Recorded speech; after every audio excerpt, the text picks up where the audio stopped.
Hello, welcome back to my world of stuff. How does it feel to catch up 50 years later with one of the most acclaimed films about rock music of all time? How does it feel to realise that you've missed out on a really great British film for 5 decades? How does it feel to watch Slade in Flame for the very first time?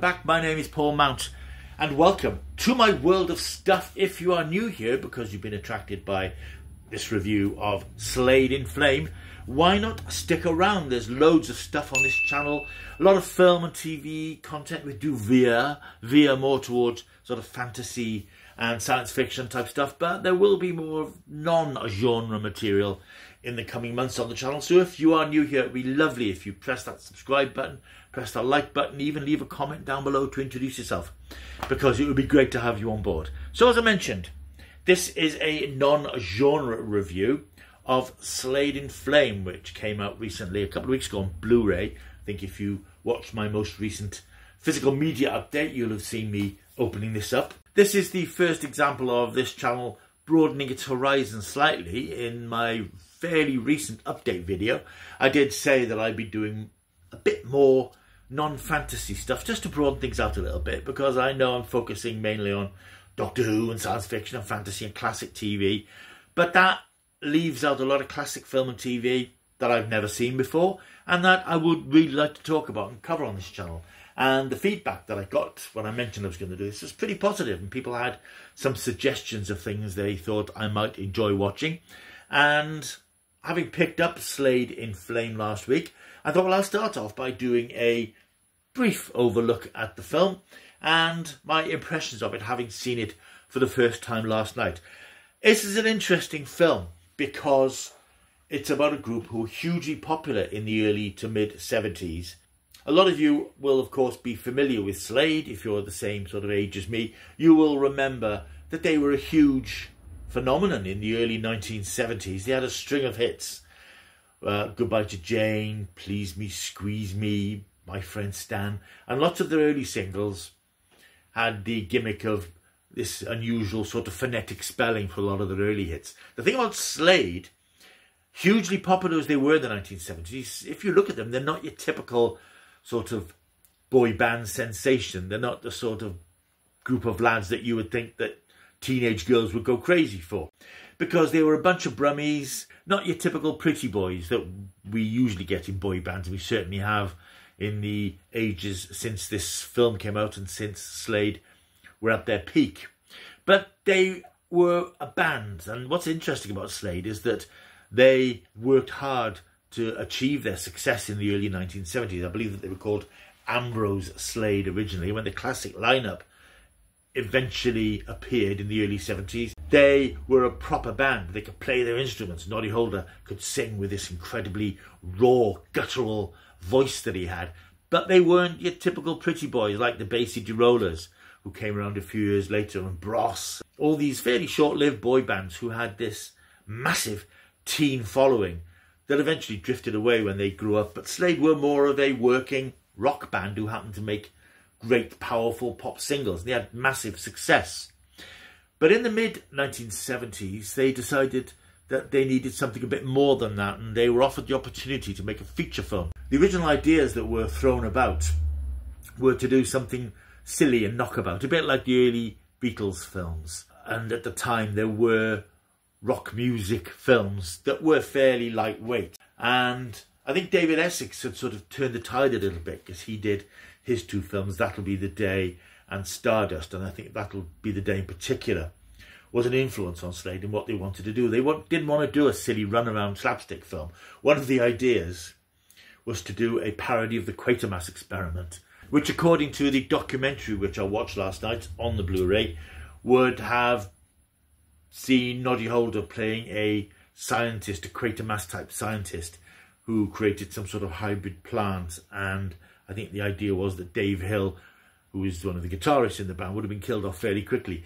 They quickly realised that wasn't quite what they wanted to do, and they wanted to do something a bit darker and a bit deeper, and something that was about the music industry. And I think they knew they were taking quite a risk, because they had a pretty significant fan following at the time. Their hits were just being racked up one after the other. They were constantly at #1. They'd only recently had the iconic Merry Christmas Everybody #1 hit in 1973, which of course still gets in the charts these days. So they took a chance on alienating their fans by making this film, which was about the rock and roll world and the rock business and the seedy, sleazy side of rock music in the late 60s, early 70s. It's hard to pinpoint exactly when this is set, but it's certainly around that time when you had bands slogging up and down the country, up and down the motorway, playing gigs in these sleazy little dives with sleazy managers creaming off most of the profits and pretty much being exploited. And exploitation is something which is a big theme of the music industry, probably still is. There are legendary stories of promoters and managers over the years, pretty horrific stories of how they exploited physically and financially their acts. And that's sort of the theme of this film.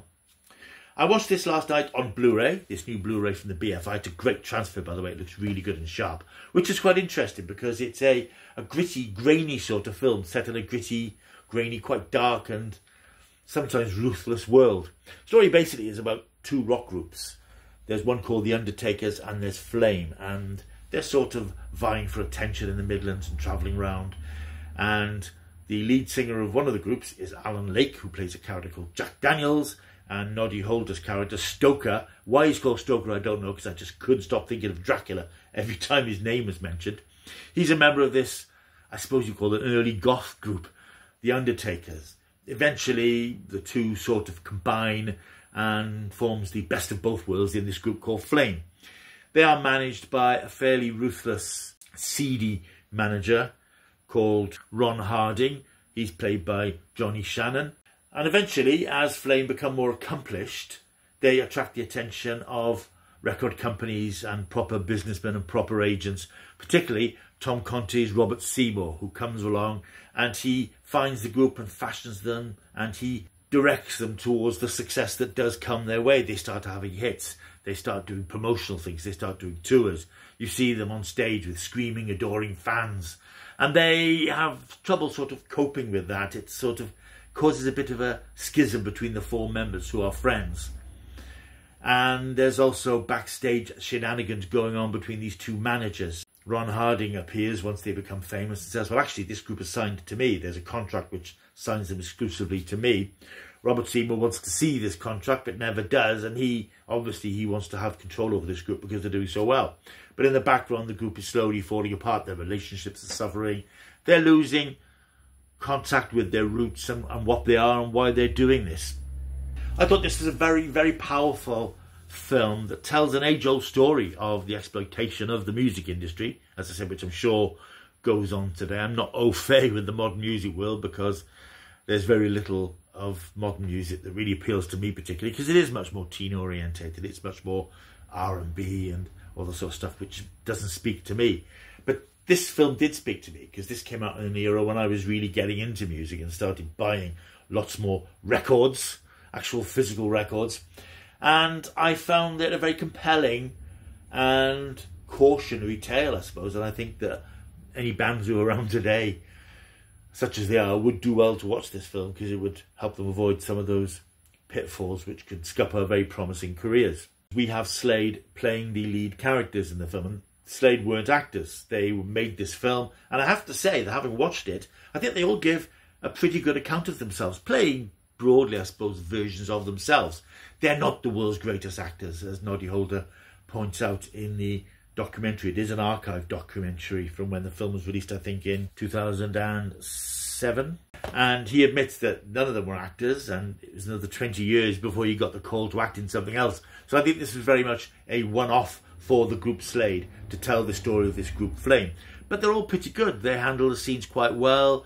There's an emotional depth in certain sequences where their characters have to confront what they've become and what they're going through, what their future might be. I think what's particularly impressive is that one member of the band was, at the time the film was made, still in recovery from a pretty horrific road traffic accident that he'd been in just a few months before, which had devastated his memory. His short-term memory was terrible, and it was very difficult for him to learn lines and to play a part in a film. So I think the fact that he does it so well, particularly in a couple of quite strong scenes where he has to show his character and his growing disillusionment, I think it's a good performance.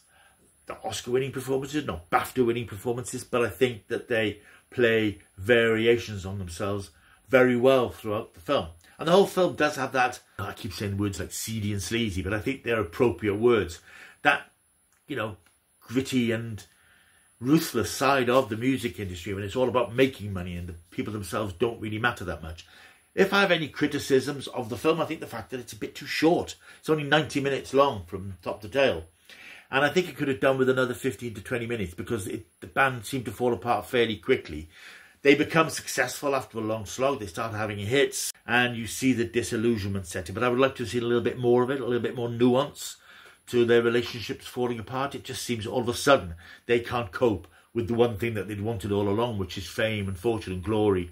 And notwithstanding all the backstage stuff that was derailing them, I'd have liked to have seen them as people falling apart a bit more and falling out with one another a bit more. It suddenly seemed to end quite abruptly, which is a shame because it took me a little while to get into it, I think, because it is of a different world. It's a, you know, the 60s, 70s, that showbiz, working men's club type environment that these bands worked in. But once you get into the story and you get used to the characters and you see where it's going, it becomes really fascinating. And I think the contrast between Tom Conti's suited and booted and well-heeled manager with his big house in the country and his offices, and Ron Harding, who's pretty much, you know, he's got this grotty office, but he's very manipulative and very powerful because certain things happen during the film which sort of show how ruthless this all is. I really enjoyed this film, and I think it was a very brave move for Slade, a band at the height of their commercial fame and popularity, to make a film like this, which risked torpedoing all that. And in fact it did, because Slade at the time had been in America for a while, trying to break America. That was something the bands in the 70s really wanted to do. And their fan base had sort of moved away a little bit. And I think when this film came out, absolutely not what their fans were expecting or not what their fans wanted. So the film didn't do particularly well at the time. And certainly it changed Slade's fortunes. They continued to have hit singles intermittently, but they very rarely hit the heights that they had in the early 70s. But I think that's something that happens to any groups who have a burst of huge success. That tails off and it flattens out, and bands either fall apart or they accept that they've dropped out of the mainstream and become more of a cult thing. But I think that Slade was so huge, it's quite noticeable that after this film things changed for them. It does have two absolute classics, belters, bangers I think they'd be called today. How Does It Feel, which is the theme of the film, over the opening credits and the end credits, is for me Slade's best song. It has this wistfulness, this yearning. You know, how does it feel to have everything you want and yet perhaps it's not exactly what you wanted? And it's based, in fact, on a riff that Jimmy Lee had had in his head for a while that fitted this particular film. And also in the soundtrack is another great Slade track called Far, Far Away. These were both hit singles in the UK, but not to the extent that Slade had previously had hits. So I really enjoyed this film. It's an excellent package in terms of the special features. I did watch a very short feature called Make Way for Noddy, which has got Tom Conti, as he is now, a man in his 80s, talking about making the film and working with Noddy Holder and so on. And then there's an archive documentary, which, as I said, goes back to 2007, 58 minutes, which I was only going to watch a few minutes of, but I ended up watching all of it because it was so interesting, with Richard Loncraine, the director, who, although this was his first film, he went on to have a workman-like career as a director. He was never an A-list director, but he made a number of quite well-regarded films like Firewall and The Mission and a few others. To hear him talking about he didn't know what the hell he was doing at the time when he made the film. It was his first time as a director. He didn't understand about blocking actors, where they would go and things like that. So he was very much learning on the job, as indeed was Slade. And they're all interviewed individually because they've long since gone their separate ways as this iteration of Slade, talking about their experiences of the time and how so many of their experiences are reflected in the film. There's also quite an amusing feature about fashion in the 1970s, the early 1970s. This week, men's fashion from 1973. There's also, I'm not a big listener to commentaries on films, which I should be, but this should be quite an interesting commentary with the director Richard Loncraine, with Mark Kermode, who has long championed this film as one of the great films about rock music. And I think, having seen it now, I would agree it is a great film, and it has, over the 50 years since its release, really built up this reputation and is now a very well respected film within its genre. And if Slade leave any legacy behind beyond their string of pop hits in the 70s, I think it's this film. Highly recommend it. So if you've never seen Slade in Flame, it really is worth picking up this excellent Blu-ray. I think it's $16.99 on Amazon at the moment, and it's a really nice package, and it's an interesting film. And I think it's one of those films that when I rewatch it, and I will rewatch it, I will take more from it. Now that I know what it's like, the style of it, what the story is, I think I will pick up a bit more of the nuance and the detail of the film, which perhaps I didn't quite grasp the first time around. Highly recommended film. Slade in Flame is out now. I'm going to give it 8.5 out of 10 for Slade in Flame. Right, thank you for watching this video. As I say, this is the first in a slightly new branch for the channel of doing stuff that's not about aliens and end of the world and Time Lords. Just dramas, films, pieces of creative fiction that don't fit into the normal box of this channel. So I do hope you've enjoyed it. If you have, you need to leave a comment down below. Let me know what you think of this video. If you're a fan of Slade in Flame, any thoughts about the film, if you're going to pick it up, if you've never seen it, just leave a comment. It's nice to have a chat.